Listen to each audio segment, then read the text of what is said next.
Hello, SGDQ. I am so excited to showcase this run for you. We are here with some Hollow Knight Silksong, and this is a run that is neat.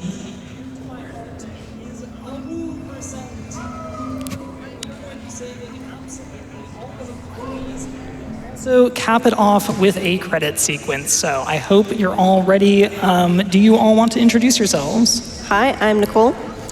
I'm Allison Apet. And I'm Quacksilver. All right, thank you for those introductions. Let's go ahead and get started. So we're gonna start a fresh save. Do you want to count me down? Let's do it. Let's start in 3, 2, 1, go! Good luck, Math.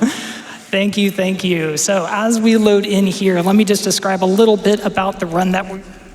So we are, as I mentioned, going to be rolling credits, but we are also going to be saving absolutely all of the fleas along the way. There are 30 lost fleas in Farloom, and we are going to find every single one of them. That involves crossing just about all of the map.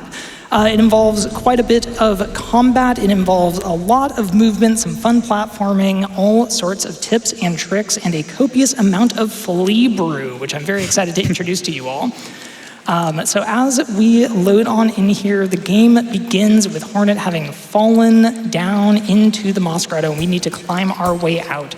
The first 10 or so minutes of this run will be just setting ourselves up to start the flea saving. But once we do, we will be saving fleas for the next 2 hours or so. So very excited. The first bit of movement that you'll immediately notice me using is the diagonal pogo here. So people who played a lot of Hollow Knight and then started playing Silksong may have quickly realized that the pogo is suddenly diagonal, and that is a very frustrating point of a casual playthrough for most people, but it turns out to be an extremely useful part of the speed run, because this is significantly faster than walking. But don't worry, we will be picking up dash before too long, and once we do, we can stop with all of the constant pogos. And worth noting, as Hornet has tummy troubles on the big screen for a second, that for each of those diagonal pogos, Math is returning the stick to neutral to landing lag from landing from the pogo, so it's a bit of a rhythm for each and every one of these pogos in the early game. Yes, absolutely. So there are a couple of different ways to do these pogos. If you are a beginner, then you can do slightly higher pogos where you don't get that end lag, but if you want to move as fast as possible, you need to do what we call neutral pogos, where you do let go of the directional input as you hit the ground, just on the frame that you hit the ground though. So it ends up being quite a tricky rhythm. I do not claim to be the best at it, but I also do play with an analog stick on controller, so a controversial choice among Silksong runners for sure. And this helps us go a lot faster. This saves like multiple minutes in like the first like 10 or so minutes that run auto. So yeah, it is an absolutely massive time save, unfortunately for some. But yeah, now we come across the very first boss of the run, and this one is more or less scripted if she behaves. This is Moss Mother. The main thing that we're trying to do with Moss Mother is keep her along this right wall as much as we can. That's because when she does her headbang attack, she hits the top of the ceiling, where we can still hit her instead of flying all the way up here. So that is the first boss down. She's a little bit of a pushover, but let me tell you, in Silksong, that does not remain true. All the remaining bosses that we will fight very much can and possibly will kill me. So we will see how the rest goes. Also, everyone wave goodbye to taking 1 damage from anything for the next 2 hours. but first, more tummy ache problems. Yeah. Yes, this is where the tummy ache problems get the best of Hornet, and we meet the chapel maid, who we will only be speaking to this once for the duration of the run. But we have a moment here, so why don't we check in and see how that flea game incentive is going, because I'm very excited for that showcase if we can meet that. Well, you should be pretty excited, Math, because it is already over 60% of the way met. Over $6,000 of the $10,000 needed to meet that incentive. Unbelievable. Absolutely incredible. Thank you to everyone who has been donating to that. I am very excited for that showcase. Just to quickly run down what that is for those who may not know, there are a set of 3 mini games in the game that are centered around fleas. They are found quite late in the game, so I have a separate save file prepared to play those mini games. But they are absolutely adorable. They are focused around the fleas. They are flea dodge, flea bounce, and flea juggle. And only one of those is incredibly difficult and infuriating. And also, it's an opportunity to see fleas in their full battle regalia. Yes, you don't want to miss that extremely intense and not at all adorable thing. All right, so here we're gonna have the first major skip of the run. This is called the Beastfly Pogo. And what we do is we lure that Beastfly up there and Pogo up here. That saves something like a minute, basically skips going around the entirety of the marrow, and it was found on the very first day the game was out. So the speedrunning community was here pretty much immediately with this game. I believe maybe not chronologically the first, but I know, Math, you found that independently in your casual playthrough on day one, right? Sure did. Yeah. Yes. I was looking to break this game a little bit once I started playing, and it was quite possible. I also want to note that we got a double Pashanka, so this run is blessed. Oh, let's amazing. go. That is relatively rare. So the double Pashanka is Chakra's way of saying good luck. We won't see as much of Chakra in this run as I would like. So here, Math is using a secret button, which is depressing an analog stick on controller to taunt as Hornet. That baits the Achnid there to a position where you can pogo off of it to skip walking around to get our first Silk skill. Yes, and this is the only Silk skill we'll be getting in this run. It is Silk Spear. It is needed to fight the next boss, but it also provides a very strong damage source for us for pretty much the entire run. So the Silk Spear deals triple the needle damage, and that does go up when we get needle upgrades, which is not the way that it worked in Hollow Knight, where spells dealt static damage, but you could upgrade your nail. Here, the spells are scaling with your needle, so it's very good to get our needle upgrades and to continue to use our spells the entire game. But now we come up on the first real tricky boss of the run. This is the Bell Beast, and I'm going to be going for a pretty tight phase skip if I can get it. So the Bell Beast has a pretty small amount of health and has a very long second phase. So we are hoping to get just enough damage in to where we can deal the second half of the Bell Beast's health pool during the phase transition. So we're on pace here. Perfect. Nice.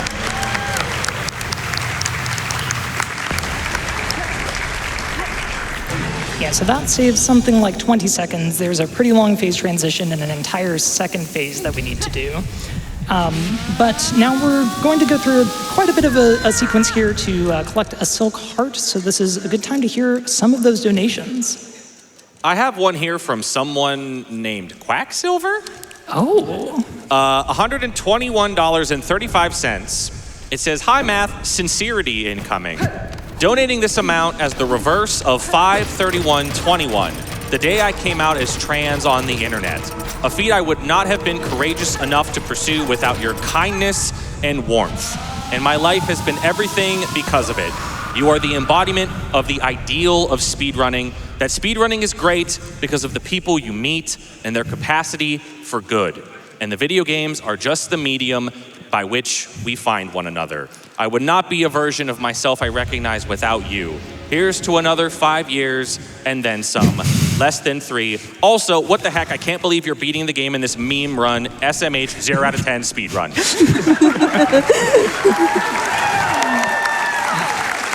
Quack, you cannot hit me with that 10 minutes into the run. That was on Keiper. I purposefully, I'm reading this one first. This is the first one. I love you, man. We love you, Quack. Extremely kind words, Quack, and you've been an absolutely incredible friend in the speedrunning space, and yeah, here's to many more years of silly beam runs. All right, so who we met there was the Bell Beast. That is Aira, as we like to call her, mostly because that is what Hornet says when she is calling the Bell Beast. that is the fast travel system in this game. So we did have to fight the Bell Bees just to, make her come to her senses.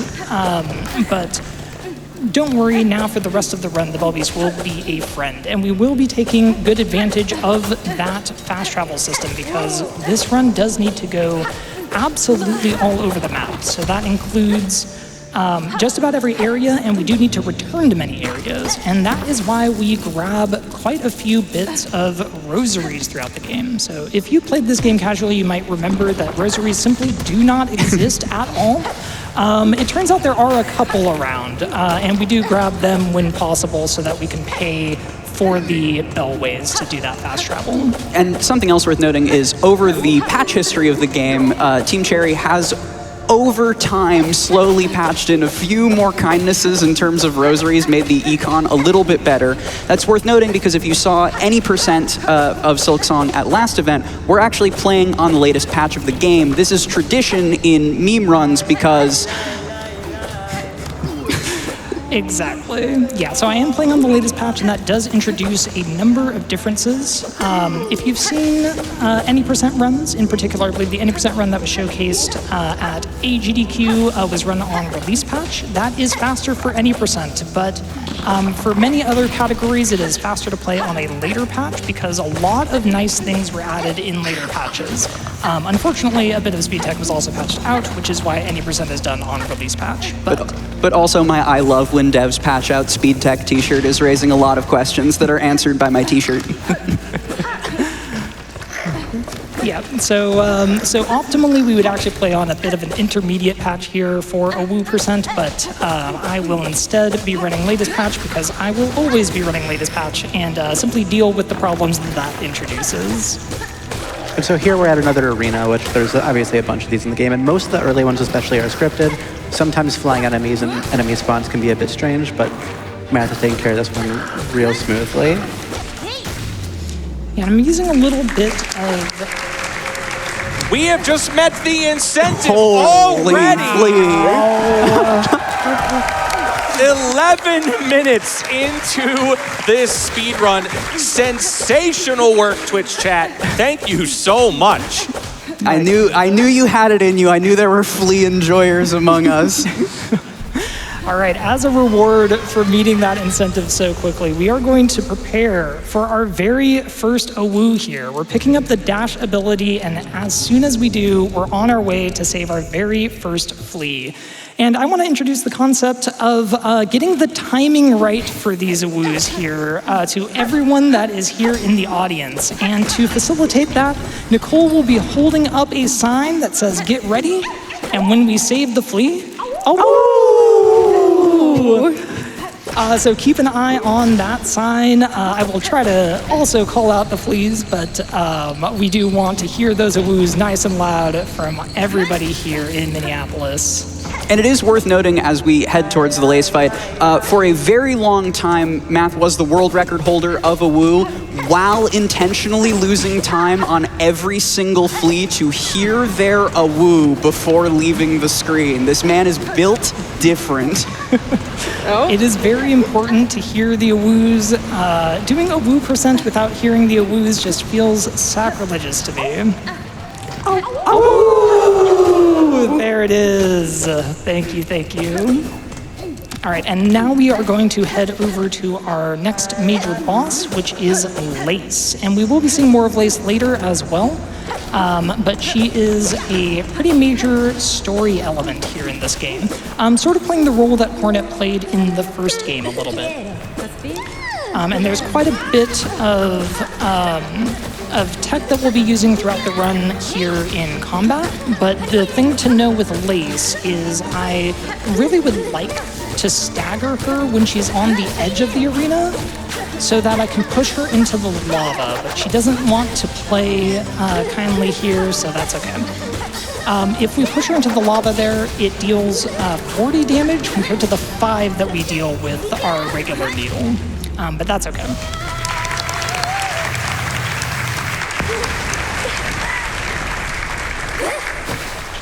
So that is the first Lace fight. We will be seeing more of her later, but in the meantime, we are going to be on our way to save another flea, and I think we have time for a quick donation here.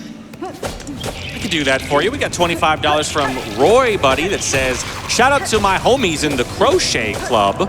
Looking forward to the Silksong run and seeing all the fleas saved by Hornet and her Adidas. I did see there was a Hornet in like sneakers prize that was like a perler. I want that so badly. Oh, that's so good. I guess I also want to mention the new movement tech that we are doing, where we are still pogoing, but... That is our third flea, and we are very much going to be ramping those numbers up. But yes, now that we have dash, instead of doing the neutral pogos that we were doing the first half of the run, or not half of the run, half of the run so far, we are now doing pogo dashes, which once again incorporates that extra speed we get from the diagonal pogo, but also cancels out of that pogo with a dash. That is significantly faster than just sprinting, but once again, luckily, we won't be doing this the entire run because I will be picking up an item a bit later that makes everything a little more smooth. Yeah, but basically the horizontal movement you get from the diagonal pogo is like the fastest thing in the game without additional help. So any movement tech that lets us use generally the startup of moves. There's another slightly slower movement tech where you just jump dash a bunch of times that I'm glad is no longer in vogue because it was quite a hand shredder. Yeah, it is a bit of a pain if you run categories that get different crests because only the Hunter crest has this diagonal pogo. So other crests do still do the jump dashing, sadly. All right, so here we head into Hunter's March, and this enemy here I like to call Flam. He's the boy ant. And this enemy can be a little bit tricky for sure. Definitely a bit of a challenge when you first start the game. Yeah, as Math absolutely schools Flam there, raise your hand in the crowd if you found Flam the boy ant before Dash and thought you had to beat him. Yeah, it is a very common experience and one that led to this lovely section, Hunter's March, being awful. All right, and one thing that we'll be doing pretty frequently in this run is as we save a flea, we are done with whatever we need to do in that area, and we will then immediately return to the menu and then load back in. That does save our progress, and it puts us on our previous bench. So that is very useful for routing, especially because many times the only reason that we're in an area is to save a flea. Now we are coming up on our next flea. Y'all are syncing up on this. I appreciate you, Minneapolis. You're finding the rhythm, and I love it. And that is our fifth flea, and that is a very important number because that allows us to talk to the lovely Mushka here and engage in what is probably the best transportation method in any game ever, which is traveling with the caravan of fleas. So we are going to be enjoying those cutscenes in full in this run. So I'll show you exactly what I mean because, of course, they are completely unskippable cutscenes. So you just need to sit back and watch and imagine yourself as Hornet comfily sitting next to all of these adorable little fleas. And this has the added benefit of taking us directly to Greymoor. So by doing this, we actually displace the boss of the area, which is Moorwing, and we kick them out of the room because it is much more important that the fleas have this location instead. So this is an alternative method to getting to Greymoor, which is sort of the second half of the first part of the game. By saving fleas instead of having to actually go and fight bosses. And I find that clearly the better option. Yeah, and it spits you out right next to Bellheart, which is sort of where the second half of Act 1 begins, which is just, it's massively convenient for routing anyway. It's just some unfortunate things later on in the any% run that make moving the fleas a little bit not worth it. Yeah, and importantly, we get actually the flea brew from saving the fleas and getting traveled over there, so Yes, so that was the Flea Brew tool that we just picked up, and it is going to be a very, very important tool for this run. So the Flea Brew item does several different things. It most saliently makes you run faster, which of course is a benefit in a speedrun. And that is the primary use that we'll be having. It also makes us attack a little bit faster, which is not quite as powerful as the faster movement speed, but still useful. And then very, very crucially, it also acts as an air stall that can gain us a little bit of extra height at times as well. So it's used for a number of skips as well. So Flea Brew is truly the best item in the run. GG not getting nice. stick bugged. Yeah, the stick bugs tried to fight a little bit there, but luckily it wasn't too bad. But yeah, now we are heading to our next major movement upgrade, which is Cling Grip. And that is going to be our wall jump ability. And much like in Hollow Knight and many other Metroidvanias, the wall jump ability does open up quite a lot of things for us. So we do rush to it almost as quickly as we can, with a small exception, of course. We do need to save all of the fleas along the way. And you can see the one over there trapped in the vines. So we are going to work our way around to go save that flea. Just a small disclaimer, you will hear us refer to Cling Grip as Claw at least once during this run. That is because this couch has a combined something like 7,000 hours in Hollow Knight, and our brains are broken. Please understand. Yes, we'll do our best. Wings are technically Fey Down Cloak, but they're still wings in our heart. Yeah. So this is another enemy bait. Math once again used the secret taunt button plus the noise of Hornet slashing the walls, which works for some reason, to lure this enemy into a spot where we can pogo it to skip, going all the way around and fighting a whole boss on the path to Cling Grip. Yep, so that is the Sister Splinter skip, which has not been patched despite being known since basically day 1 or so. So one of the cases of the developers absolutely leaving in the speed tech, which is quite nice of them. That skip, about 100 things happened at once, but that double air stall is incredibly finicky. I'm so glad you got that. Yeah, that one can be a little bit tricky, but that's showing off the use of Flea Brew as a air stall device, which we will be using quite a lot throughout this run. And this is the Cling Grip ability. So we have wall jump now, and we will immediately put it to use and make our way to the next boss of the run. And this one is probably one of my absolute favorites. It is Widow, who has an absolutely incredible soundtrack and also is just an absolutely lovely fight. And a voice from heaven. Yes, absolutely. But we do have another flea to save along the way. There's one in the top of Bellheart. Many of these fleas are trapped. This one is trapped in a series of bells. Oh! And of course, because we waited for that, we need to wait for the big fluffy boy there.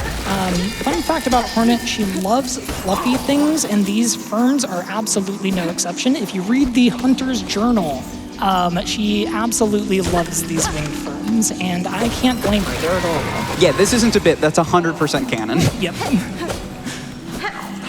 All right, so this is Widow, and get ready for the banger of a soundtrack. So something to note, first, really quickly, right off the bat, Math actually taunted instead of talking to Widow to start the fight, to skip a bunch of dialogue. This is a good time to talk about some of the Silk Spear tech that we can do over the course of the run. Silk Spear is very powerful. It's going to be our main source of damage, but it also takes a very long time to actually cast. So there are a couple of ways we can interrupt the casting time of Silk Spear. Math just pulled off a good one, which is if you use Silk Spear very close to a wall, it will cancel the length of the retract. Yes, hold your applause because Widow has a fake out. There is a second phase to the fight after she appears to be defeated. And this second phase can be a little bit tricky. I'll sneak a heal in just for safety there. Widow does deal double damage like many bosses in this run. And Nice. There's the rhythm.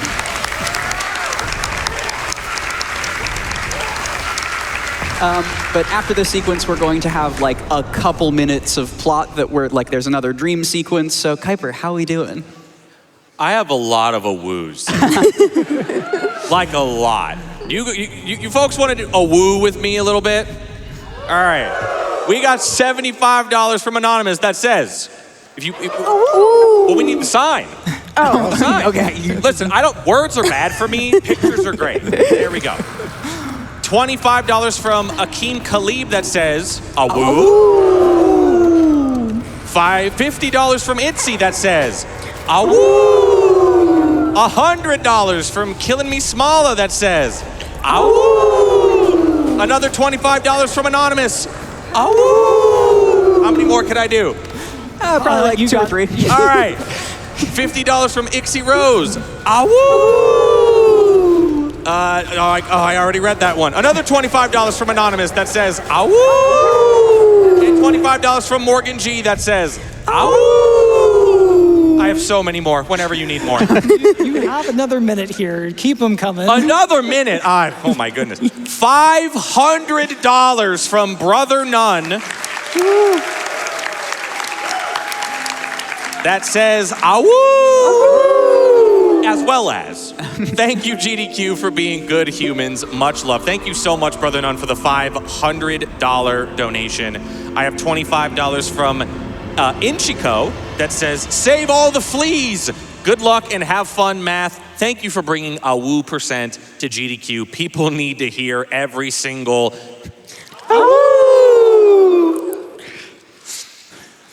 Thank you. I know the word awoo like didn't mean anything before, but it's absolutely satiating now. Like it will mean nothing for the next week. I love it. That's the way that we want this to go, so it's perfect.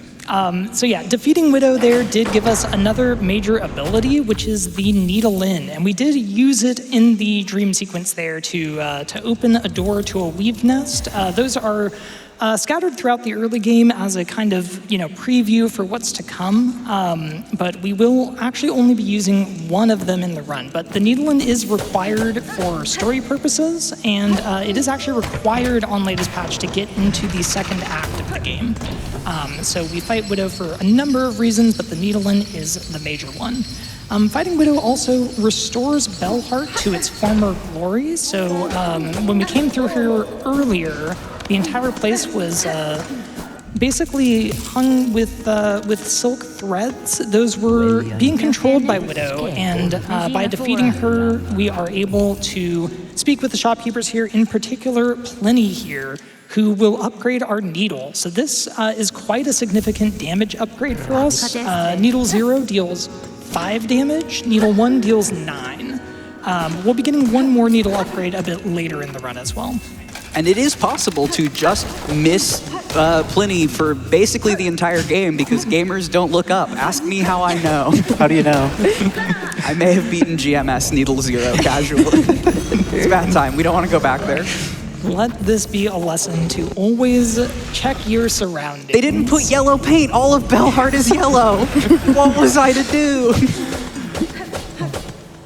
All right, so now we are returning to Farfields, and we are going to be getting another major piece of movement that you won't be seeing in release patch runs. This is going to be the Drifter's Cloak ability, which lets us float. We do need this for saving all of the fleas. There is a flea that absolutely hard requires the double jump ability, and to acquire the double jump on latest patch, we do need Cloak, but it's also just a very useful thing to have. To get Cloak, we do need to go through the Seamstress, who has some just absolutely incredible voice lines. Hello there. And we get a bit of a fetch quest here. So this is going to be a little bit of a grinding segment. She asks us to go and grab 25 spines from the Hokers, which are these enemies. And if you've done the fetch quest throughout the rest of Silksong, by the time you get here, you might think that you need to kill the Hokers to get their spines. But actually what you need to do is have them attack you and then hit the spines out of the ground or the air or wherever they land. But very importantly for us, these Hokers can also be angered by playing music. They absolutely hate the Needlein. So by playing the Needlein near them, they try to attack us, they try to get us killed, and we are able to gather all of their spines without having to go and hunt down a whole bunch of them or reload the room. Everyone's a critic. Listen, she just picked up the instrument. You know, it takes a little while to learn. That's true. The first step to being good at something is being bad at something in front of other people. All right, so that was enough spines, and now I'm going to be heading to the real reason that we picked up the Needlein first, which is the weave nest over here. And inside of this weave nest is a absolutely fantastic tool that we will be using for the rest of the run, which is the Silk Speed Anklets. That is a tool that we can equip that makes us run faster, which surprisingly enough does save time in a speed run. It's a surprise tool that will help us later. It'll also help us now, but it'll help us later. Yeah, so we will be equipping Silk Speed Anklets immediately and for the entirety of the rest of the run. From now on, we will basically not be doing the pogo dashes. However, there is a catch to the anklets. When we're running with them, they do very slowly consume silk. And unfortunately, there's no quick ways around that. So we do just have to watch our silk a little bit in certain cases. And occasionally you might be trying to save silk for a heal, and the anklets have other ideas, but that's okay. No one has ever died like that before in the history of Silksong. Absolutely never. All right, so that was the Drifter's Cloak ability, and we will be putting it to use immediately. Not particularly for its intended purpose, but instead to do a little bit of a skip. And this is Fourth Chorus skip. Bye, Fourth Chorus. Believe it or not, there's a boss over there. Yeah, we're just gonna leave. We're not gonna fight that boss. We'll see Fourth Chorus again in the Hundo run, maybe. Yeah, that skip's actually been part of the run since like the very beginning of Silksong, but it's so much easier with the Fleet Brew for that extra little bit of an air stall. Yeah, having the Flea Brew there as an air stall, it's not necessary, but it does make the skip basically 100% consistent, which is, of course, something that's nice to have. All right, and now that we have a cloak and we're past Fourth Chorus, we need to go do a little bit of cleanup of getting what we need to enter the second act of the game. And of course, while we're at it, we're going to be saving all of the fleas that are nearby. So we're heading up to Greymoor, where we're going to be getting the Greymoor Bell, and then also saving a flea that's in the area. And unfortunately for me, both of those things involve skips that require me to pogo on craws. So craws are absolutely horrendous enemies. They are very, very inconsistent and the stuff of nightmares, really. But we'll be seeing what the craws have in store for us here. There is a craw pogo here in the first room to get up to the bell, and then there's a more complicated skip in the second room, which we'll be showing in just a minute. So we have these craws, which I messed that up. That was my fault. Okay, we're gonna try that again. Luckily, this can be reset. And these craws are the worst enemies in the game. And I say that as a staunch defender of birds. Everyone hates birds in video games, but these ones actually deserve it. Yeah, the craws are awful, but we'll take a second try. That is quite all right. All right, so that lets us get up here much quicker than both the intended method and the backup. That's also secretly a craw pogo, so there's really just no winning with this one. But now we're going to head to Craw Lake. So normally we might be able to simply leave at this point, but we have a flea to save. So I'm going to be doing a skip here, which involves using multiple air stalls. And those are two Nice. Very nice. So clean. And of course, we were not quite done, but now we are in the clear, and now we're ready.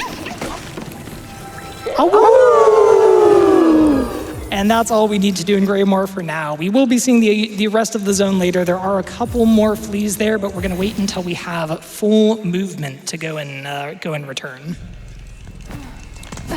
All right, so I need to wake Era up. She doesn't mind. No bell beasts were harmed. Yeah, no bell beasts were harmed in the production of this flea saving run. We are going to be returning to, I thought I had wings, I do not. We're going to be returning to Bellharp and we're going to be heading over to Shellwood, or through Shellwood into Blasted Steps. And while we go through this section, we have another quick moment for a donation or two. I have one here. $1,000 from Sage Griffin. That just says, "Awoo." Absolutely incredible support for this run. Thank you so much. Math is also showing off a bit of speed tech in here in this section using Flea Brew and doing something called a I'm blanking, apologies. The Flea Brew Dash, Trans Dash? A trans brew. Trans Brew, thank you. Trans dash was Hollow Knight. Yeah. Because you trans your dash. In this case, you trans your brew, like that. Exactly. When you go through a transition, you can cancel some of the animation of Flea Brew with the loading screen of the next thing. It's important in the Hollow Knight community that at least one tech bears the trans moniker because, and I cannot stress this enough, trans rights.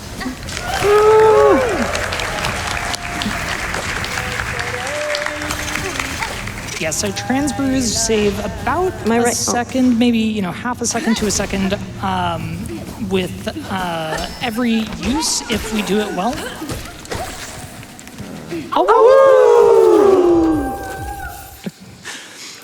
So I will be doing that as often as I can. When we use Flea Brews for movement, generally speaking, we want to do it inside of a transition because otherwise we have to sit there while Hornet drinks the brew and it takes a little bit of time.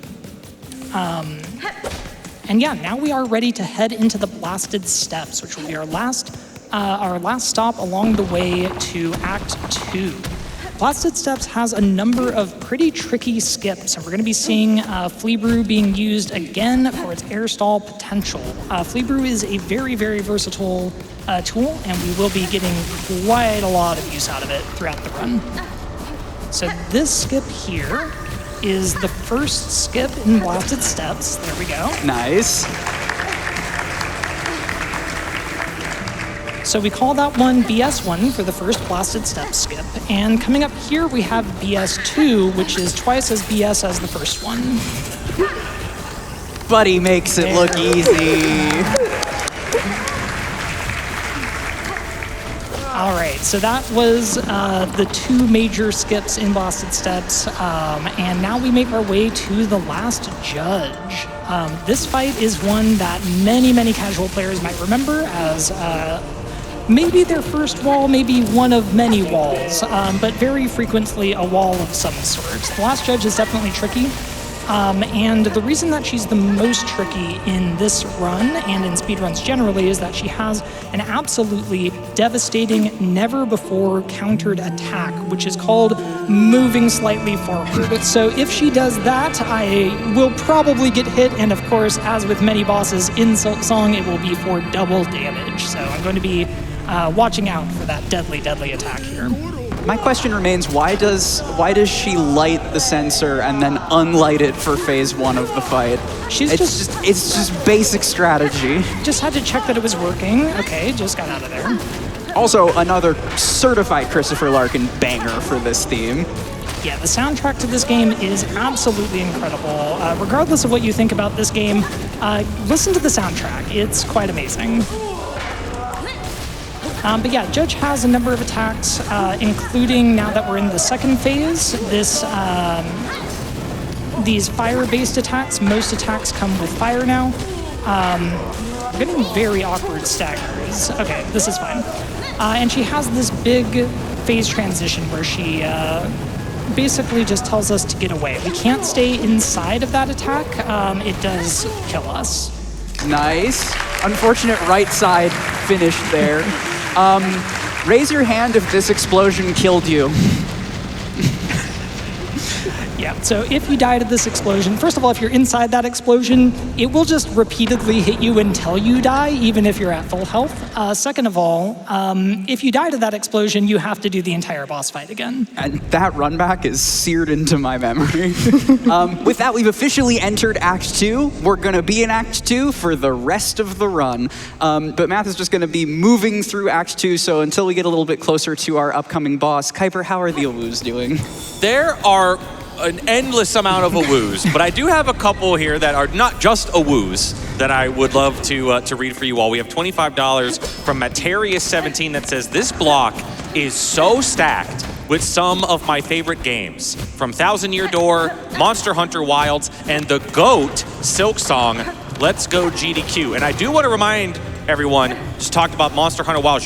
You should be seeing it coming across your screen right now. We have that Pick My Weapon incentive open for Y'all Bagel's run, where you all at home are going to get to choose what weapon Y'all Bagel is using for the quests in the game. And I've been told that if we get through all of those weapons, Y'all Bagel might have a special surprise for all of you. So you want to try to see every single one of those weapons. Right now, Insect Glaive has a pretty big lead over the Hunting Horn of about $150. But just a little bit ago, the Insect Glaive does have the lead, but a little bit ago, Hunting Horn did have that lead. So it's been going back and forth. So get your donations in for that bid war. Yeah, I support Insect Glaive in the lead because obviously bug game, but we do want to keep that close. Y'all Bagel is an absolutely ludicrous speedrunner, so whatever he's got planned, I want to see that. So tie it up, gamers. Also, Lace was here. We'll worry about her later. Yeah, that's our second encounter with Lace. We will be seeing more of her much later in the run, but for now we can just know that she spawned in all of the enemies in the Citadel, which is good. You know, just keep things a little bit fresh here for us. You know, don't want things to be too easy in this game, obviously. Famously easy game, Hollow Knight Silksong. Famously easy. But yeah, now we're just going to be moving through the Citadel. Okay, perfect. That's a little bit RNG. Those enemies can just spawn in faster or slower, but we can just run past them if we're lucky. We need to go over to the slab to just open up a bellway for later. So we have a little bit of movement here. If you played this game casually, you may or may not have experienced the slab in a very, very different fashion. But it turns out that you can actually just enter the slab from the outside, from the Citadel.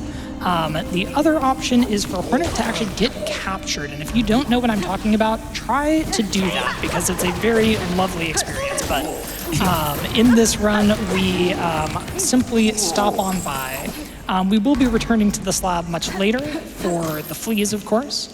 And in the meantime, we are just unlocking this bellway so that we can return for wings later. Yeah, and I do want to shout out because much like its predecessor, Hollow Knight, Silksong has an incredibly active category extension, or meme run if you're cool, board. And one of the categories on that board is just slab %. It is just reach the slab as fast as possible. And it's got a couple of different routes for how you can get there and under what circumstances. It's very cool. All of the meme runs are great. Shout out in particular Dapper Slapper, where you just slap the slappable NPCs in the game.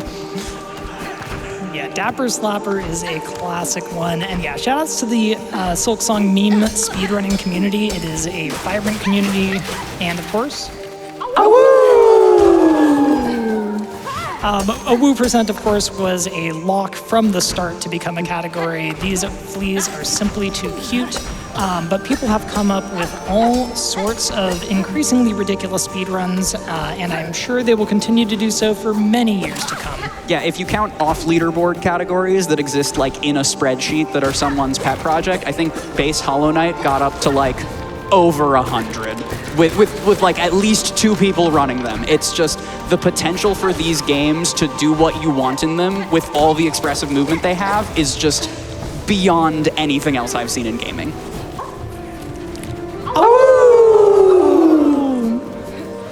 All right, so those are the 2 fleas that we have before the next boss, which is the Cogwork Dancers. Now, we're going to have quite a while before we have our next flea, but this is a very action-packed part of the run. So the Cogwork Dancers are up first, and we're going to be opening this fight with a Scream Skip. So I'm going to be standing directly underneath where the right Cogwork Dancer is going to spawn.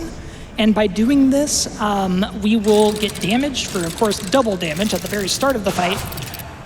But we'll be able to attack during the scream, which enables us to kill the dancer much more quickly. Easy.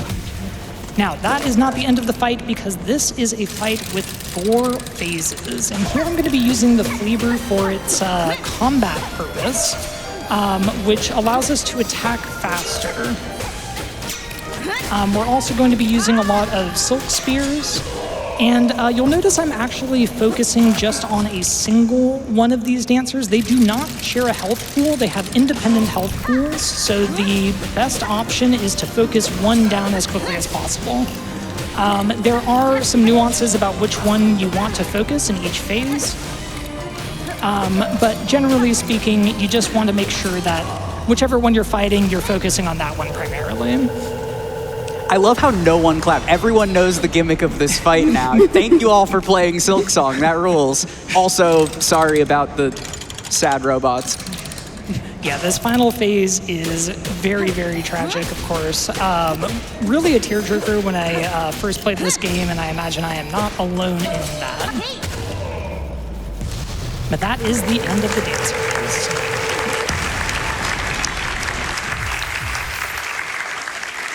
All right, and I will be doing a quick save and quit here. Once the dancers are dead, it does set our save point to be right on top of the dancers. This is one of the hard saves in the game. And by quitting out, we can skip a pretty long animation of this elevator appearing.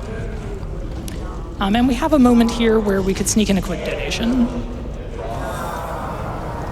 Absolutely. I have $25 from Zonk that says, Math, it is so cool to see you on the big stage with a Silksong meme run even. It's so wonderful to know you and everyone on the couch. Wish I could have been there in person, but this will have to do. Awoo! Got time for another one? Yeah. I have $250 from Brother Murai that says, Brother Murai here. Hollow Knight Silksong is my second favorite Hollow Knight game of all time and my third favorite game behind Sonic X Ninja Gaiden PC mod. Looking forward to this AWU% run and seeing my favorite character of all time, Shakira. Close. All right, so we're doing the Cogwork Core here. I did not mean to pause, that's fine. Cogwork Core is a very, very cycle-based area and one that was a little bit rude to me there. So we're on 1 HP and we're going directly into an arena. So I opened up a shortcut there for later, and we may be using it to get back here if this arena doesn't go well. But up here we have the Whispering Vaults arena, which is a pretty tricky arena, a little bit technically difficult, but I will... Lock in, Math. Yeah, I'll let my comms take this one. Yeah, so this arena is ideally very scripted, and it's going to introduce us to a lot of the combat fundamentals for some of the horrible arenas in the back half of this game. Of particular note, we got the heal, it's fine. In these arenas, you absolutely want to make sure you can Silk Spear as many enemies at a time as possible, and you want as little lag on the Silk Spear as you can get. So these waves are static, and what Math is trying to do, which is not always easy with flying enemies, is line everyone up as close to a wall as possible to get the end lag cancel using the wall. If not, you can also cancel by turning around or touching the ground out of a Silk Spear. So all of those are ways you can make Hornet attack even faster than the already frenetic combat of this game. And special anti-shoutouts to these bell throwers. They are the worst. Yeah, the bell throwers are probably the single enemy that becomes the most nightmarish when things are not going according to plan, mostly because their projectiles become a little bit impractical. Never any doubt. Yeah, that was definitely not about to die about 5 different times. It's fine. All right, now we're entering the Whispering Vaults, and we're on our way to the next major boss, which is Trobio. And Trobio is easily one of my favorite bosses in the run. I heard like 2 woos for Trobio. I'm with you. There we go. That's more like it. That's more like it. Is anyone in the audience perchance a theater kid? Theater kids at GDQ? At GDQ? Well, I never. It's funny you mentioned that. I happen to have a donation here from Trobio. Please. Would you like to know what it says? Absolutely. Trobio! Trobio! All right, we are about to find out the lovely sounds of Turbio firsthand here. Now, Turbio is a little bit rude at times, so the attacks that Turbio does are fairly random, but I'll be doing my best to mitigate that randomness a little bit. Turbio can also go into the floor, which can simply lose you a bunch of time. I did not mean to use Cloak there, that's fine. This attack here is the Tornado. That deals double damage, like just about everything in this game. We're gonna do our best to not get hit by those. Okay, we are not getting... Trovio, more like Trovio. Yeah, but more... Turbio! So that's how Turbio can go at times. Some of that was my own fault, some of that was luck of the draw, but luckily the run back is not too awful to get back to Turbio. That's 1 point for theater kids this time. No, my toxic trait is I absolutely love that boss fight. Hiding in the floor and all, it's Team Cherry at their absolute most Team Cherry. But my opinions don't hold weight. I also think Grey Prince Zote is the best boss in the base game. And if you disagree, gdq.gg/donate, baby! That's simply the correct take, though. Thank you. GPZ is absolutely the best boss in Hollow Knight, I'm sorry. I need to stop dashing into that tornado, I think. But yeah, there's a couple of things that we're going to be doing. Mostly we are trying to get Silk Spears in when possible, get not hit by all of those kinds of attacks when possible, and try to punish some of Turbio's antics as well as we can, which sometimes goes well and sometimes goes absolutely not well. Mostly these balls are very random. Never any doubt. Absolutely the safest heal you've ever seen in your life. Calculated.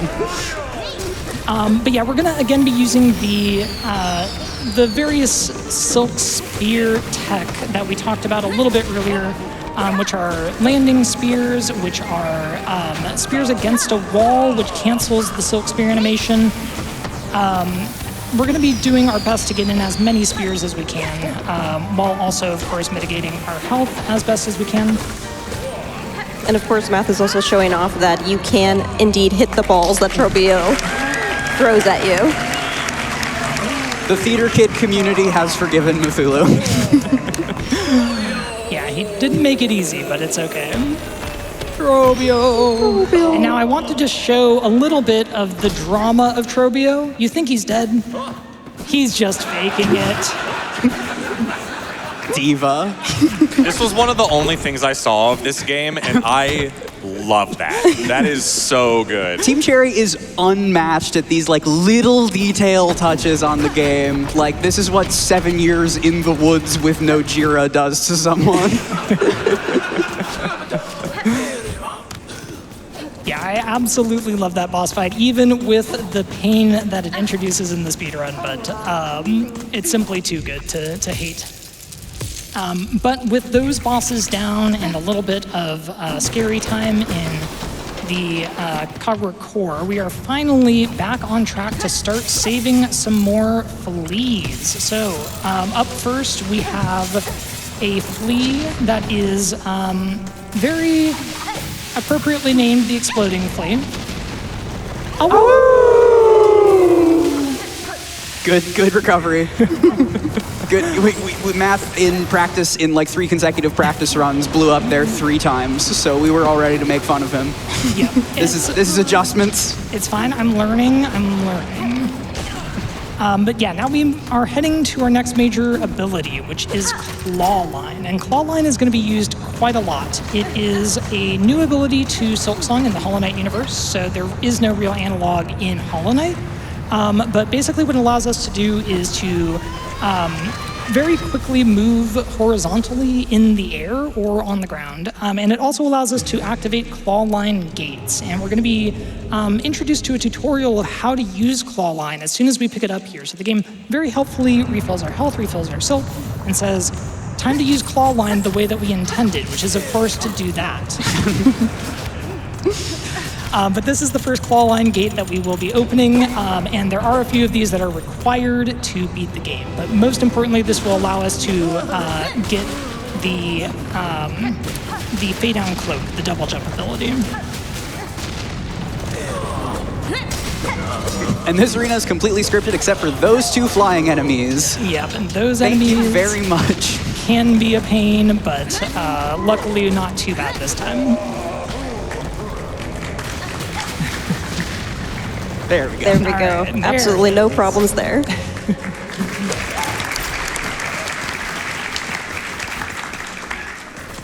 All right, and now we head to the back into the Whispering Vaults, but through the lower entrance. So this is one of the reasons that we had to fight Trobio. We are going to be heading down here to pick up the Sacred Cylinder, which is one of the things we'll be needing to complete the game. This doesn't help us save any fleas, but it will help us finish the game. Yes, and it is worth noting, if you look at this category on SRC, a woo percent traditionally ends the moment you have acquired the reward for saving all of the fleas. But just for you, think of it as a reward for getting the flea game so gosh darn fast. We are going to additionally go all the way through Grandmaster Silk after saving all the fleas. So this is a little bit of a deviation for any woo percent sickos watching this. We need this to beat the game. Yes, indeed. And there are a number of route differences between this run and the standard woo percent just because of that additional rolling credits that we'll be doing. But most of them fit in pretty nicely into the course of the run. So the first thing that we're going to be doing is heading up here, because there is a flea to save. So now that we have our Sacred Cylinder, we're back on track to save some fleas. And once again, we're going to be using the air stall ability of the Flea Brew.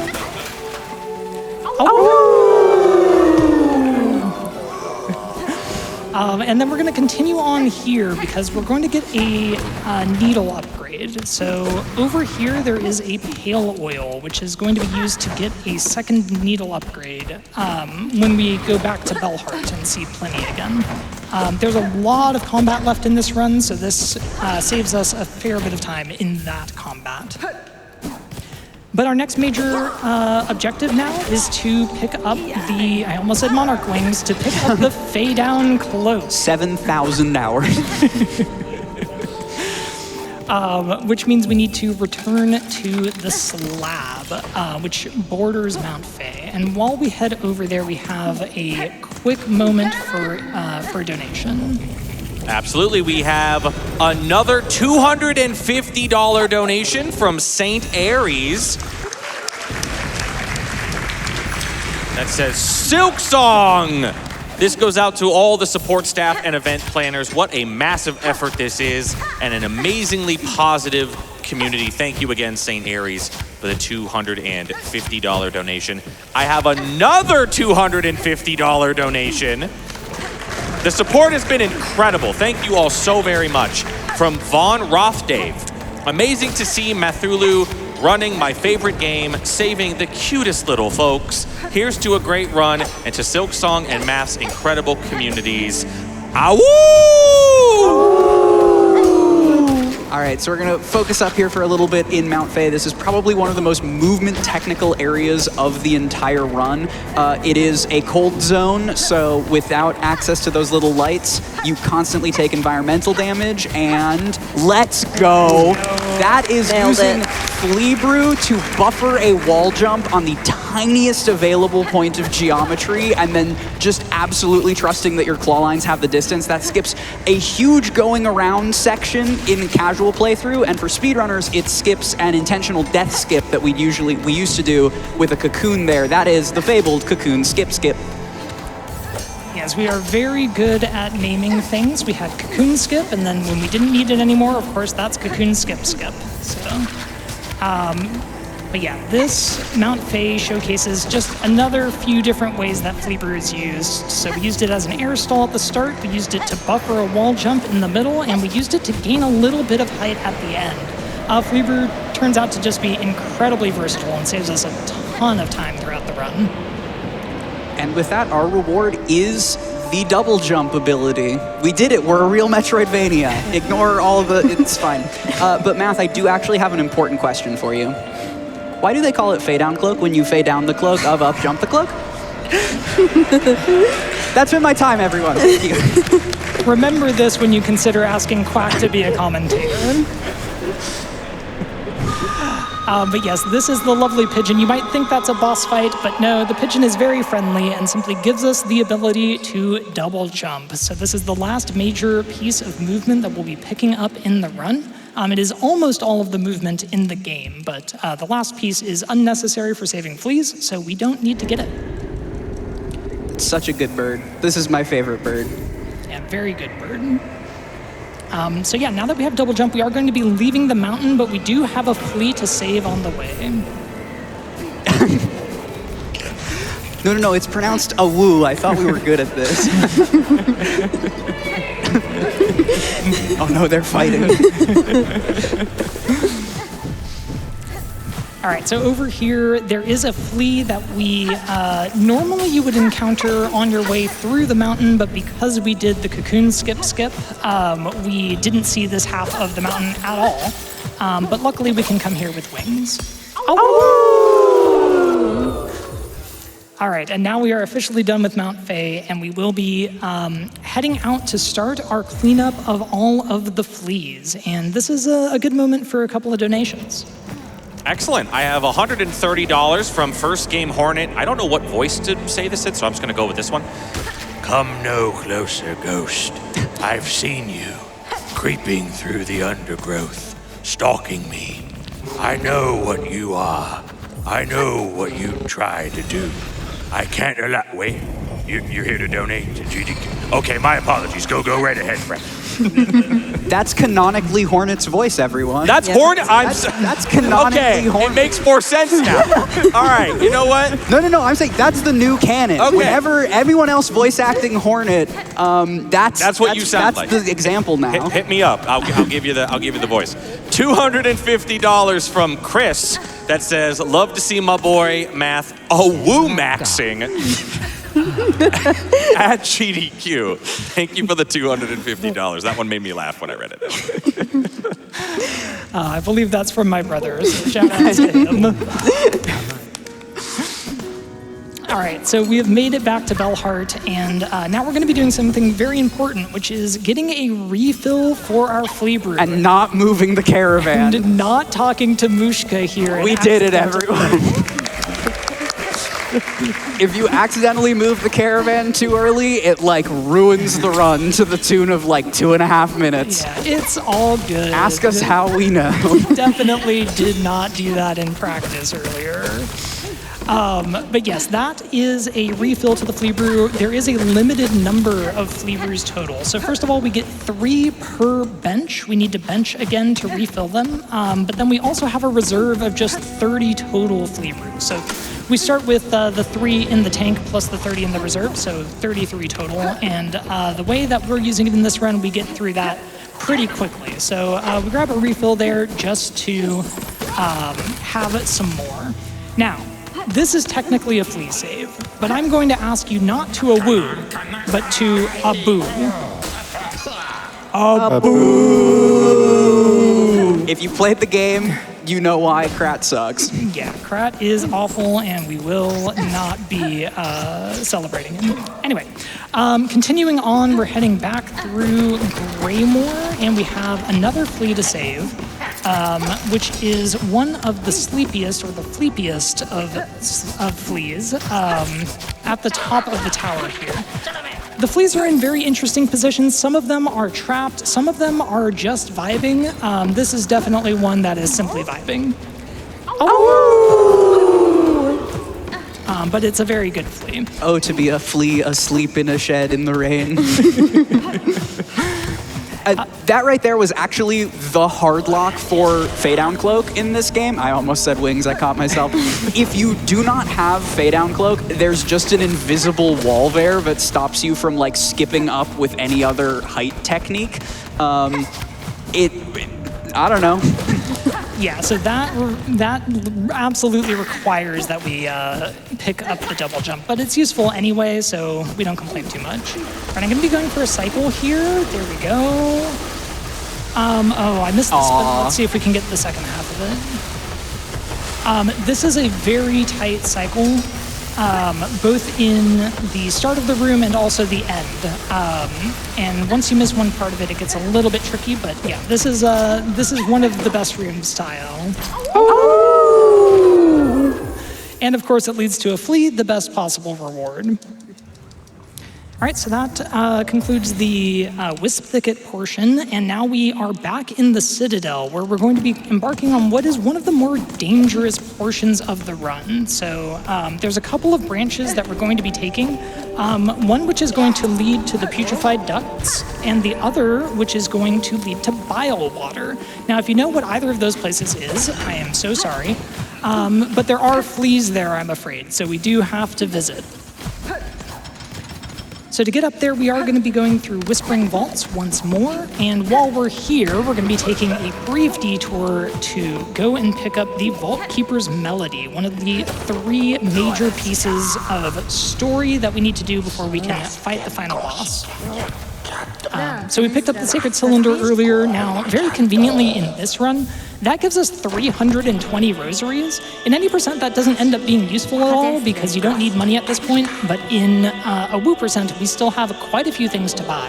So this very conveniently takes care of our rosary needs for the rest of the run. Yeah, and while we go through this story cutscene, Keiper, tell me about the Awus. Oh boy. All right, where do we begin? We have $100 from Katie that says, "Give me those flea games, awoo!" Another $25 from Anonymous that says, awoo! $50 from Starfruit Dust that begins with a question, so we will say awoo. Awoo! Awoo! All right, what else? We have $25 from Cabbage Core. And I cannot stress this enough. Woo! Thank you, Cabbage. And $25 from Moss Gone that says, woo! Would you like more? Let's do a couple more. $500 from Anonymous that says, woo! I told you the support was coming in just at an incredible pace. Another $500 from Blue Cheetah. And it also says, awoo! All are so endlessly wonderful, and it all goes to support such a truly incredible cause. Yes, the support is amazing. We all love the fleas, and all right, so we are now at the top of the Citadel again. So we need to head into the Memoriam and then into the Putrefied Ducts. And we're going to be keeping the bench that we took near the Vault Keeper for this entire segment. So I do have to be relatively careful not to die here, or it is a fair bit of a run back.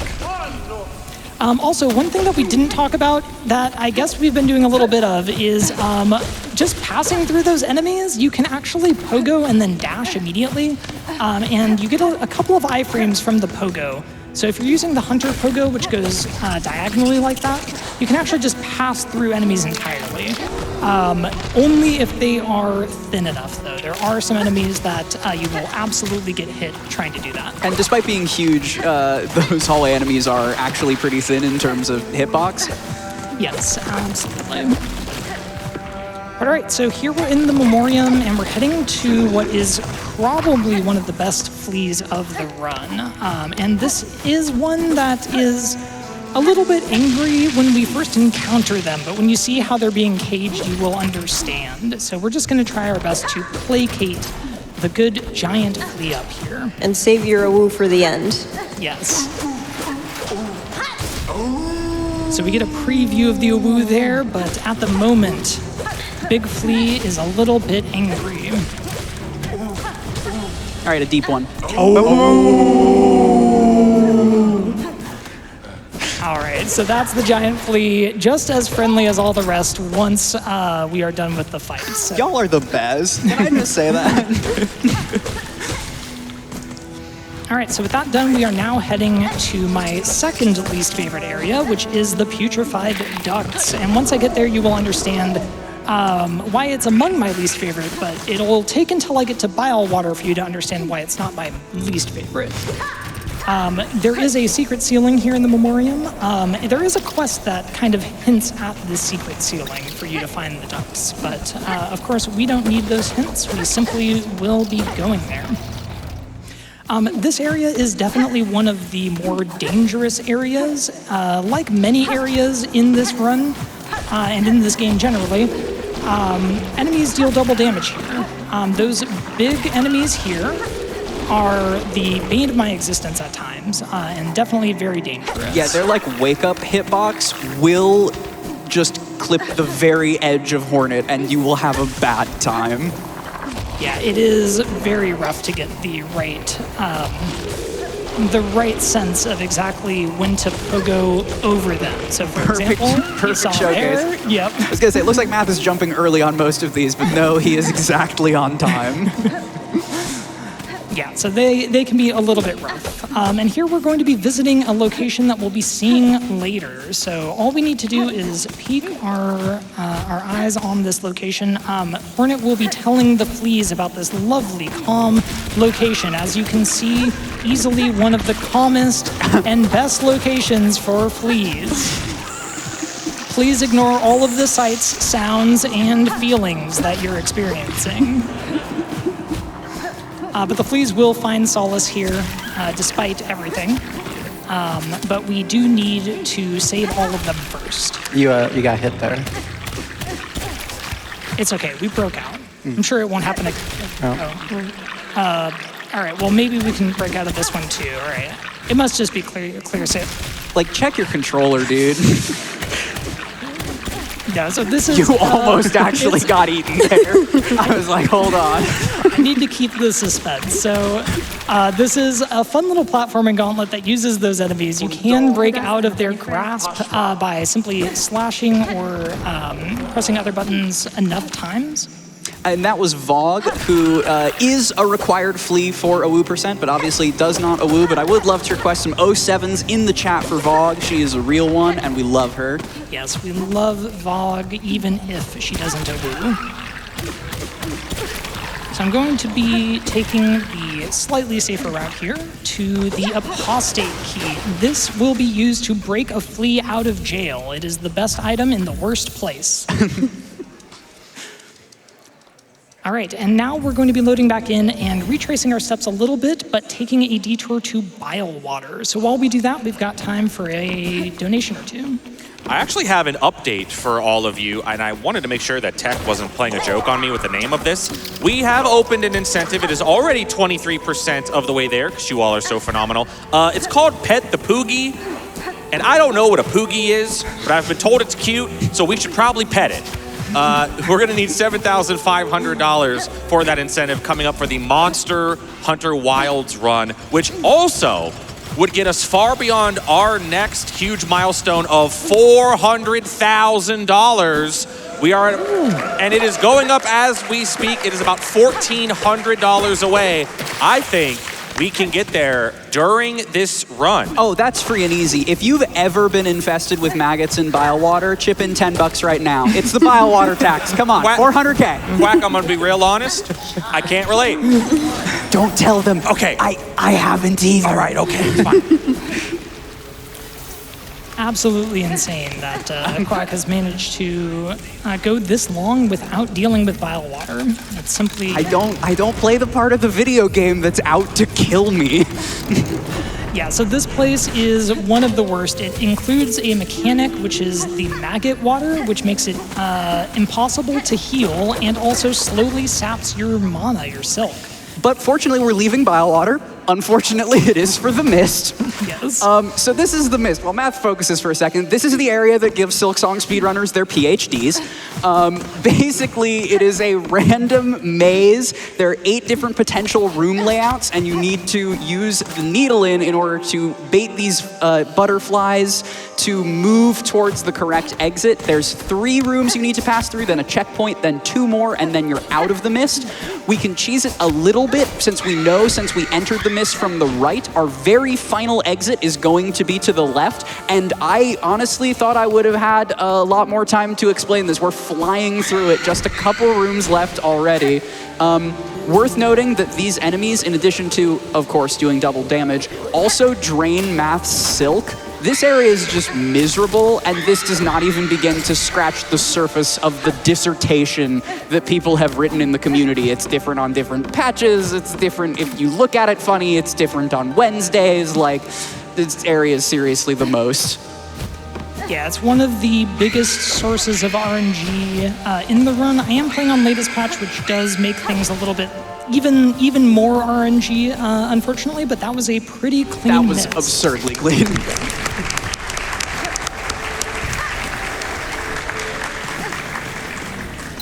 All right, now we are going to be heading through the exhaust organ here, but we will not be fighting the boss in this area, who is Phantom, which is a bit of a shame. Phantom is an absolutely incredible boss fight, but we're not here for Phantom, we are here for fleas. So instead, we are simply going to be dipping outside of the exhaust organ and saving a flea. I just want to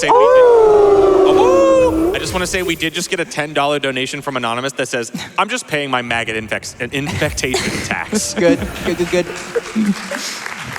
Maggot infection. Words are hard. Thank you, and also I'm so sorry.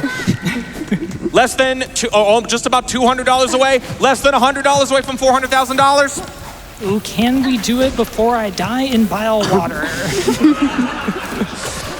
Oh. You can't distract me like this while I'm running through this zone. We can do it. Come on. Oh, surely. Before the next flea. Let's go! $400,000 for MSF. Thank you so much. Thank you, everyone. That does not free you of the burden of the maggot infestation tax. Turns out we have $10 from Din Wiesel that says BioWater maggot tax. Yeah, this zone is definitely infamous for its enemies, for its maggot water, for its roll, which we luckily will not be facing. But there is a flea trapped here, and of course, we will leave no flea behind. So despite all of the perils, we will be making our way over to the trapped flea at the top of Biowater. Luckily, I have a lot of practice with this segment from needing to run back to Groll. So that is it for the upper bile water, but we still have another flea in lower bile water because Team Cherry put not one, not two, but 3 different fleas inside of this absolutely awful zone. Between the concentration of fleas and the beauty of the soundtrack, I would have thought that this would be one of my favorite zones, but life does find a way. But unfortunately, bile water. There are so many $10 donations for the BioWater tax coming in. Anytime you want some, I can give you some. Yeah, this is a good time for a couple. Let's hear them. We have $10. We have $10 from Sky that says, BioWater tax. Another 10 from Kayla Treya, excuse me, BioWater maggot tax. Another 10 from CSGJ that says, BioWater tax, those maggots stink. Ah-woo! It was an earlier woo. I know you have to sign up. If you got like 1 or 2 more. $10 from Nanners in Pajamas that says, paying my share of taxes for a much-needed BioWater septic treatment. Ah-woo! Incredible. And $10 from Time Splitter that says, paying the BioWater toll. Awoo! Awoo! Yes, thank you everyone for attending this meeting of the BioWater support group. What an area of all time. Yeah, and luckily that will be the last of BioWater that we will see during this run. So, not the last of Putrefied Dust. Yeah, good cheers for that. 100%. So thank you, Era. Let's get out of here. I have one more if you have time. Yes. $1,500. Wow. Someone chain died to Grohl. From Crimson Mana that says, here's to suffering with LB. Oh, man. All right, we do have another flea. And we have one more in the slab. So we need to use that key that we picked up earlier, the key of the apostate, to go and save the flea who must be an apostate. We call this flea the innocent flea because obviously they've done nothing wrong, but as you will see, they are being held unjustly, and we are going to do everything we can to remedy that. So yeah, we have about 5 more fleas to save, I believe. So we're getting near the end of the fleas. Oh! That's no apostate. Unjustly jailed, for sure. But now we head back to the far fields for the 3rd time in this run. And we're going to be doing an arena, which is definitely one of the scariest arenas. It involves a lot of explosions and not a lot of visibility.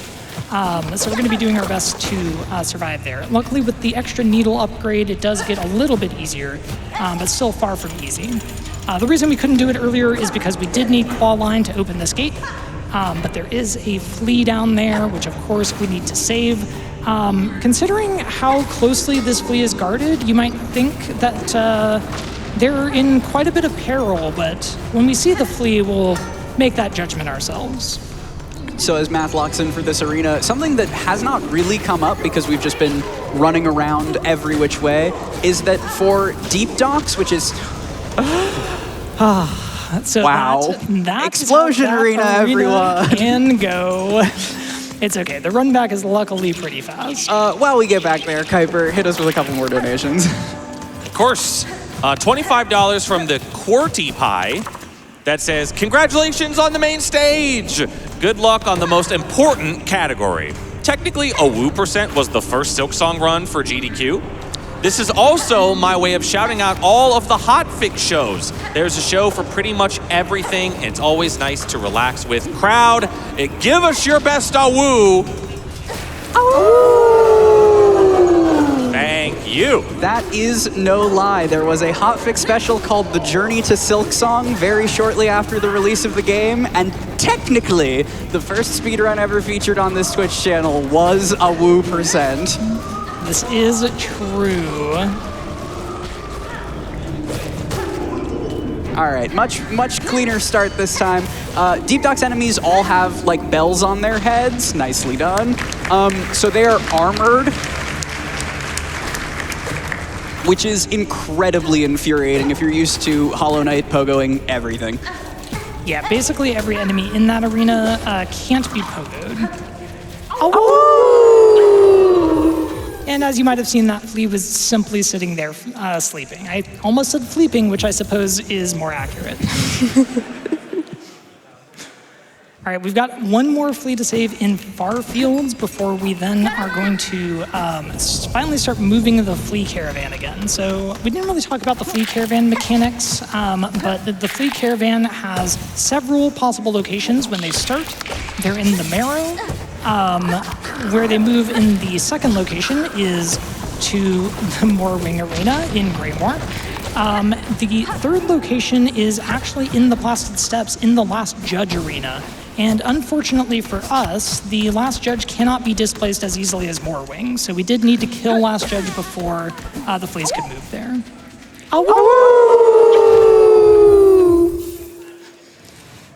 But we will now be taking advantage of that flea caravan to return to the Blasted Steps and go and save our final 2 fleas before wrapping up all of the end game requirements for credits. So while we're on our way there, we have time for a couple of donations. We have $100 from Serenity611 that says, awoo! Awoo! Amazing job, Math. And special shout out to Nicole for the S tier supporting sign. Can we get a round of applause for Nicole?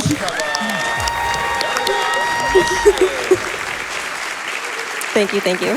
I wouldn't know when to awoo if you didn't hold the sign up. Again, words are hard. Yeah, and as we can see here with the second caravan travel, the caravan has gotten a bit more full. You can see the giant flea in the background there. Hornet has excellent company. The cutscene remains, of course, unskippable. 100% unskippable. 100% unskippable. There is no way to skip that. And we are going to take this bench here, but you can see that there's a flea currently sitting on it. We got the RNG. Let's go. So, Time loss. We're going to just get that flea to stand up for us. The fleas do sing along to the music, which I will be showing just a little bit at the Fleetopia location. But before we get there, we do need to save the final 2 fleas. So we're heading into the sands of Karok. Before we get there, there is a boss in our way. This is the Great Conch Flies, and I'm going to be trying to do a scream skip here. There we go. So once again, we take, of course, double damage for contact damage. I am going to take the heal there just to stay safe against things like that. And unlike the dancers, the conch flies do not share a health pool. No, okay. The game wants me to stay at 3 health. Maybe I'll oblige. But yeah, so they do not share a health pool, so they do share a health pool, so we are able to attack whichever one we want. And if we can hit both, that's even better. Nice.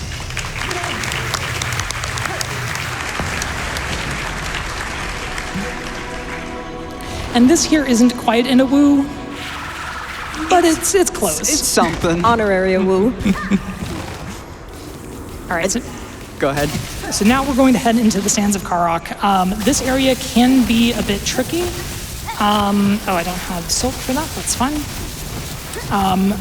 But this is where we really need claw line once again. So this game does require... Oh, the wind picked up, unfortunately. We didn't talk much about the wind mechanic. The wind causes you to move significantly faster when you're in the float animation using the Drifter's Cloak. Okay. And it can absolutely throw off some cycles. But here we are in the sands of Karok. There is a timed platform mechanic in this area, which we will be very lightly engaging with. We're going to do our best to skip as much of this as we can. But some of this area can be a little bit tricky. Oop, I didn't have silk for the final bit there. That's okay. Some of this can be a little bit tricky. The platforms, as you can see, are kind of like auto-scrollers. They do take a little bit of time. And that there is an enemy that I was going to try to pogo to skip this final auto-scroller, but unfortunately, if we aren't able to do the claw lines at the start, we have to go up here instead. Karok's got it out for you. Yeah, and of course, the horns to those conch flies deal double damage, which should not be surprising. So does this, by the way. If I got hit by that, it would be double damage. Oh! All right, that is our second to last flea, and I'm going to try one more skip here. Let's go. Nice. And this is the last flea. Oh! Thank you for all of the woos. That is all 30 fleas. So now we're going to take the flea caravan one final time to the putrefied ducks, which has now been reclaimed as Fleetopia. And of course, once again, we get a beautiful cutscene with an even more full caravan that you'll be able to see. Once again, completely unskippable. That text at the bottom, it says, "This cutscene cannot be skipped." No one fact-checked that. And we make our way to Fleetopia. We do need to talk to the Caravan Master Mushka here to pick up our reward for saving all of the fleas, which is the Egg of Fleelion. And there it is. So that would be the end of the AWU % run normally. But as a special treat for SGDQ, we are going to also be rolling credits, which means we are not done. A speedrun that has not been seen before and will not be seen again. side quest to beat the game, you know? Yeah, so we've saved all the fleas, and now we are going to go and get what we need to go fight Grandmother Silk and finish the game. In case you were not yet convinced of the absurd amount of skill that Math has, please ignore Putrefied Ducks. It's just doing Putrefied Ducks things. We do still have in front of us the absolutely infamous High Halls Gauntlet, as well as, of course, the Second Lace and Grandmother Silk fights. So now we just get a nice, like, combat showcase and technically a puzzle. Yes, it would be a puzzle if the solution were not so static, but that's okay. Yeah, so we're going to be retracing our steps a little bit. By traveling with the caravan, the game does actually hard save us, so unfortunately we do need to leave the Putrefied Ducts, and the best way to get to where we need to go from there is to simply run back. So as you can see, we've re-entered the Citadel.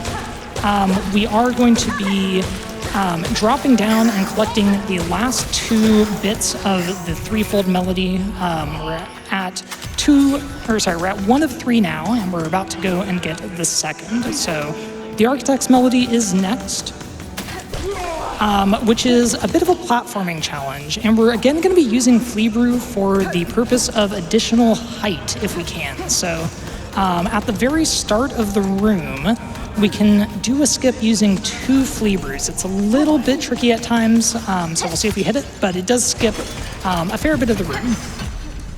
So right here, we use 2 Flea Brews at the right time. And then we don't fall off. And then we don't fall off, and it does allow us to head up here. So this is Upper Cogwork Core. It's definitely a tricky area for platforming. But all of these cogs are pogoable, which does open up some fun cycles for us. Yeah, to be clear, it's a tricky area for platforming normally without any speed tech. This is nothing short of absurd. That was so clean.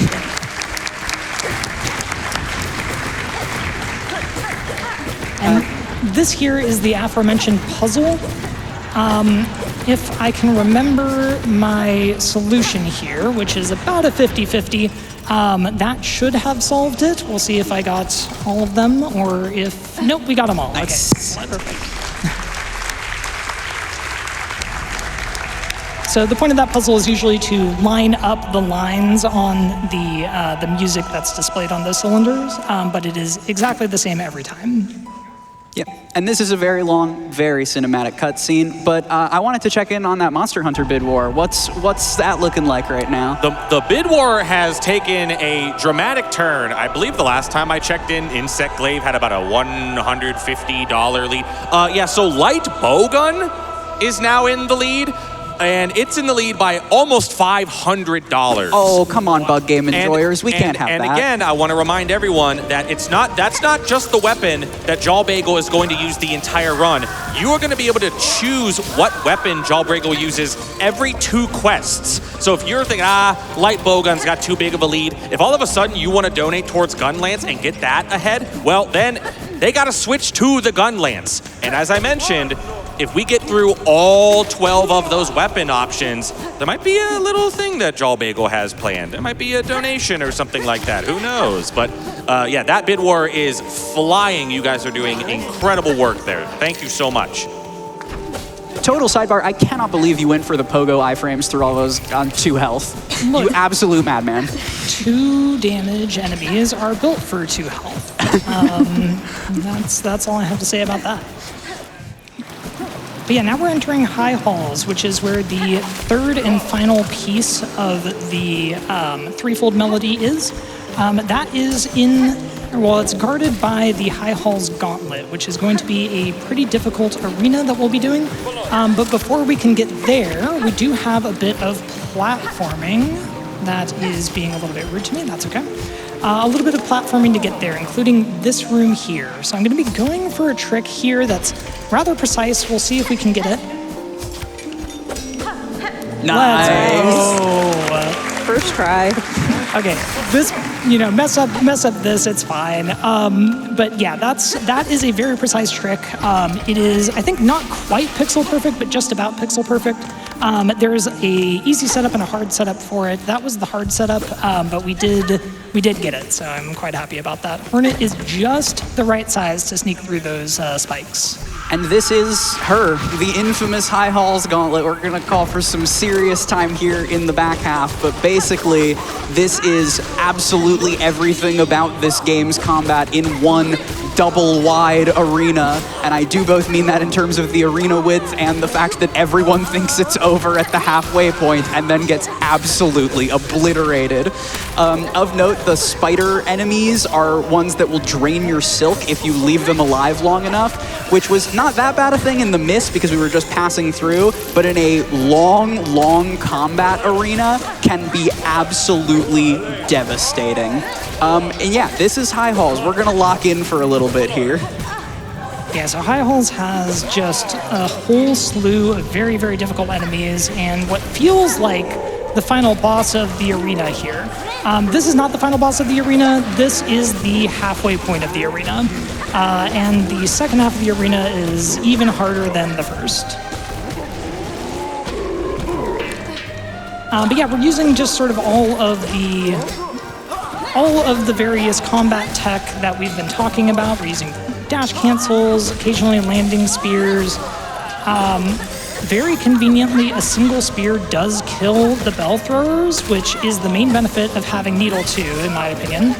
And we also have the Egg of Flelia equipped. That's a bit unusual because the typical run that doesn't save all the fleas doesn't have access to the Egg of Flelia. Would you believe that saving 30 fleas is a little bit slow for any percent? What that tool does is it allows us to cast Silk Spear with only 3 silk instead of 4, but only if we maintain max health.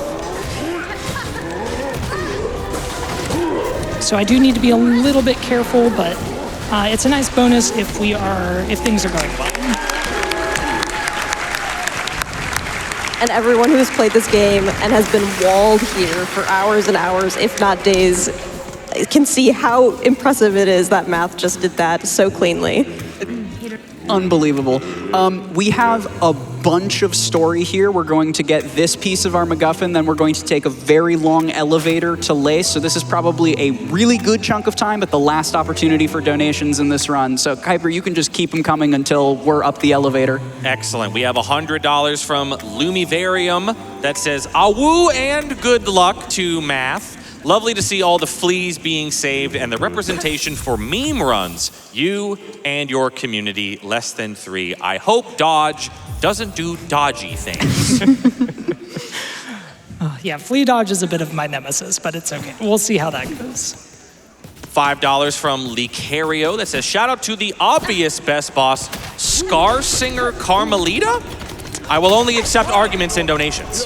Good taste. Very good boss. $100 from Mather Peasant that says, "Awoo-some narration, Mathulu." That is my mother. Shout out to my mom. Yo, shout out.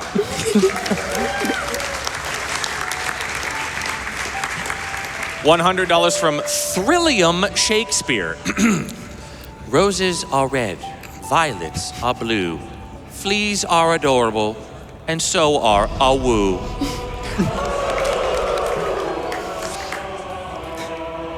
You still got time. We're just chilling.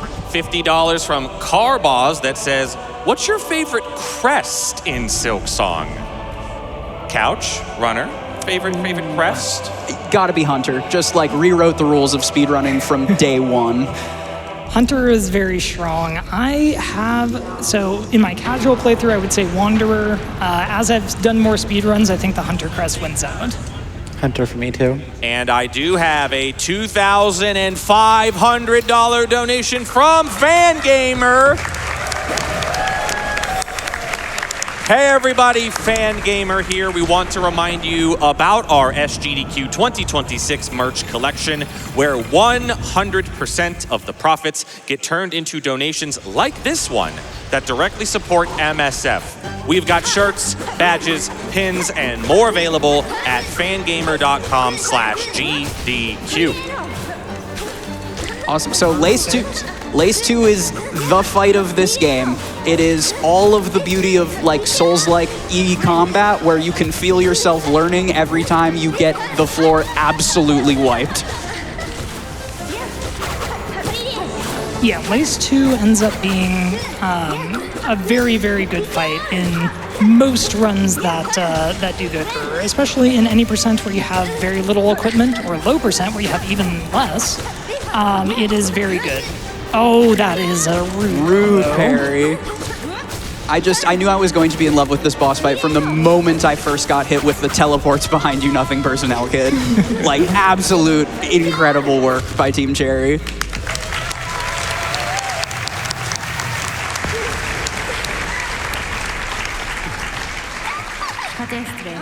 Yeah, so that is the penultimate boss. Generally considered a bit harder than the final boss, honestly, but Grandmother Silk still has a couple of tricks up her sleeve, in particular a triple damage attack, because the double damage attacks simply aren't enough. And of course, the standard attacks from Grandmother Silk do deal double damage, so we need to be very careful that we don't get comboed from one into the other, because at 5 health, that's enough to kill. But we have one last moment here where we're getting the Silk Heart for a last quick donation. $500 from Anonymous. Woo! That says, go, I think it's map you two? Go map you two, I believe. Hurry up, you've got madness algorithms to find when you're done.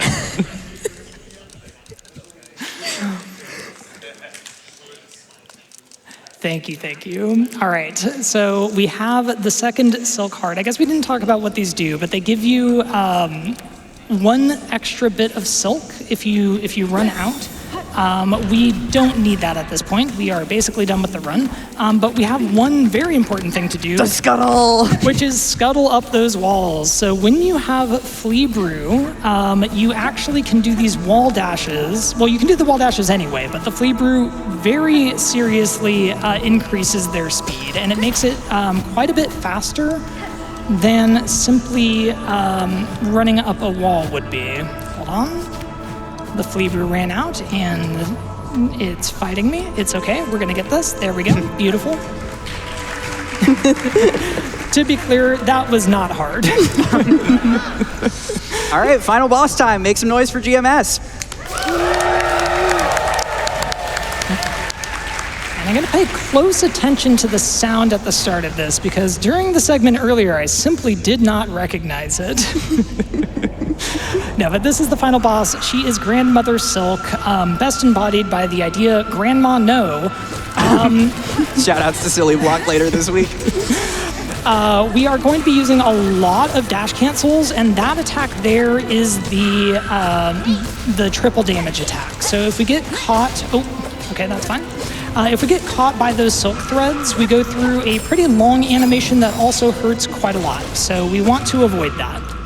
This is not quite the end of the fight, and it sounds like the audience was well aware of that. I think the people have played the Silksong by now.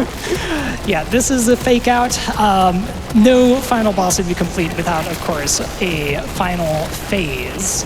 And we will once again be using our Flea Brew because we can. All right, worth noting here right at the end, if the Flea Brew is empty, you can throw the bottle. It does almost no damage. It deals but it does style on them. Entire damage. And yes, there is a meme run where you have to beat every boss by getting the final hit with the Flea Brew bottle. And so that's for AGDQ 2027? What are we thinking? Absolutely. Yeah, this game is incredible. I need to be careful. Okay. There we go. Time is coming up. It will be on the full white screen after this cutscene.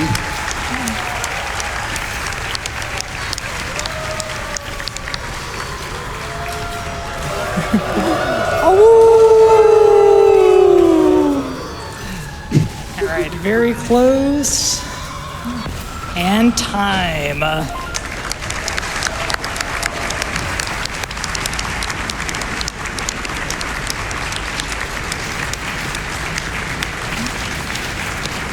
right, so we, of course, are not quite done yet because that Flea Games Showcase incentive did get met. Do you remember like an hour and a half ago when we hit that? Thank you, everyone.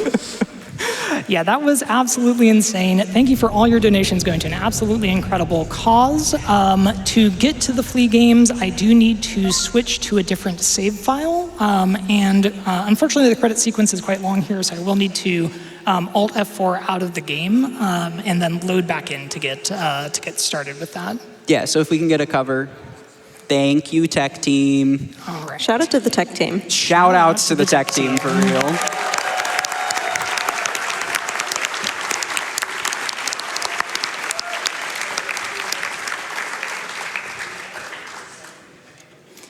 But yes, what we'll be doing now is showcasing the 3 Flea mini games that are available at the Flea Festival. This is quite difficult to unlock and would add a tremendous amount of time to the run.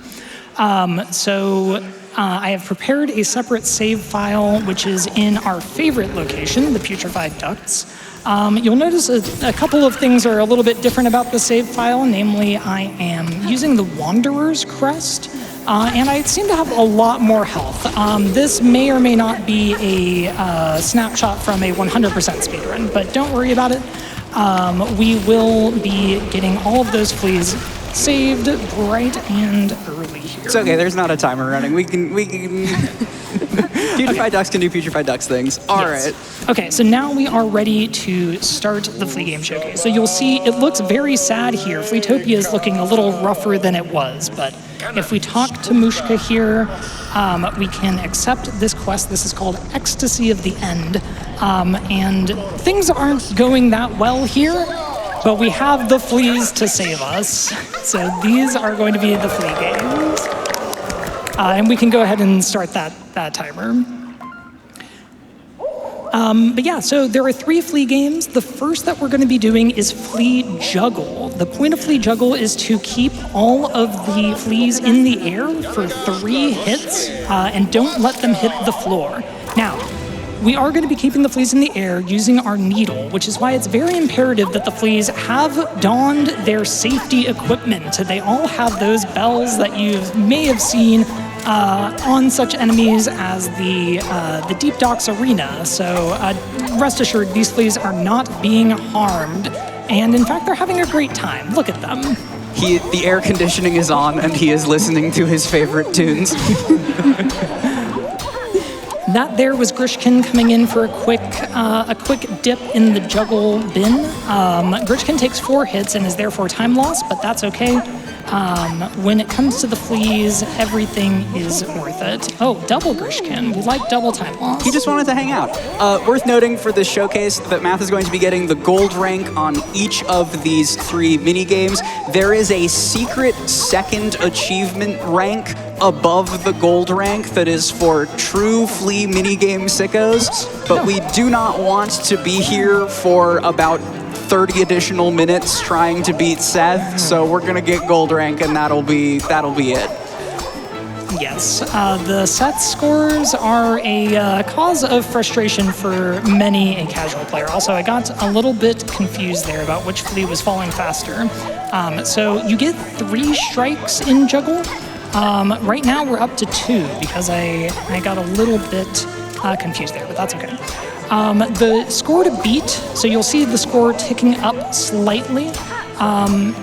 With each flea that we hit 3 times, or 4 in the case of Grishkin, we have the score increment by 1, and we need that score to go to 31.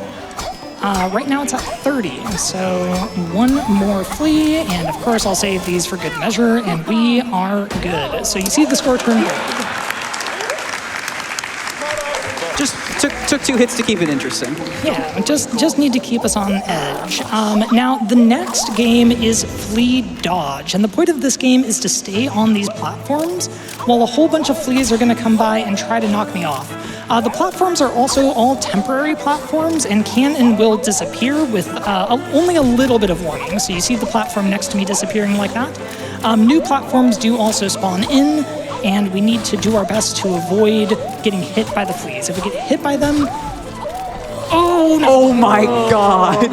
So the platforms disappear randomly and can sometimes be absolutely rude. Like That was a That's okay. bile water level troll. So the goal of Flea Dodge is to stay on the platforms as long as possible. The gold score here is 66 seconds and not a second more. We will be seeing if we can survive that long. But this is easily the hardest of the games, in my opinion. Flea Juggle gets a little bit consistent once you get used to it, but Flea Dodge just has so much randomness in terms of fleas, in terms of whether they'll partake in the flea brew and get a little bit of a speed boost. Which fleas show up. If the giant flea shows up, they destroy all the platforms on the screen. Things get very hectic, and there's just a whole lot of fleas on the screen that can be quite difficult to keep track of. It's worth noting if a flea does hit Math, you do get put into a lot of hit stun, but it is not an instant game over. Only falling off of the platforms game overs you hear, which is why the platform disappearing from under Math is literally the worst thing that could have happened. Yeah, that was extremely rude. And you can use tricks to try to stay in the air. Namely, you can do your best to claw wide or wings. Not a second more, huh? I might have waited a second more there. All right, so that's Flea Dodge, and I'm very glad to be past it. That game is easily the hardest of the three, in my opinion. This last one is the Flea Bounce, and this is where having the Wanderer crest is quite nice, in my opinion. The goal of this game is to stay in the air as long as possible, but instead of platforms, what we have are fleas to keep us in the air. Now, once again, safety first. All of the fleas do have the proper helmets. So don't worry, they are safe. Also, in this game, Krat does appear always on the sides, and it's usually not worth going over to hit Krat. Much as we'd like to. Yeah, the best way to hit Krat is with helmet off. Yeah, and you should have run Dapper Slapper for that one. True. Also worth noting, time will not be at the end of getting the gold score here. We do have to properly ring in the flea games with a quick celebration. Yes, so that is the gold score. That one's at 42 fleas.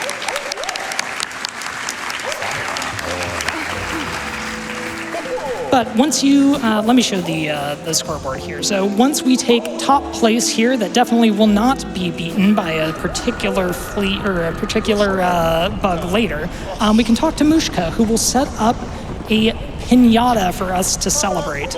And you can break this open. It has all sorts of shards, all sorts of rosaries. It's a beautiful reward, and it also contains a pale oil. This pale oil is used to upgrade our needle, and yes, that does mean that these games are required in the 100% speedrun. But that is time.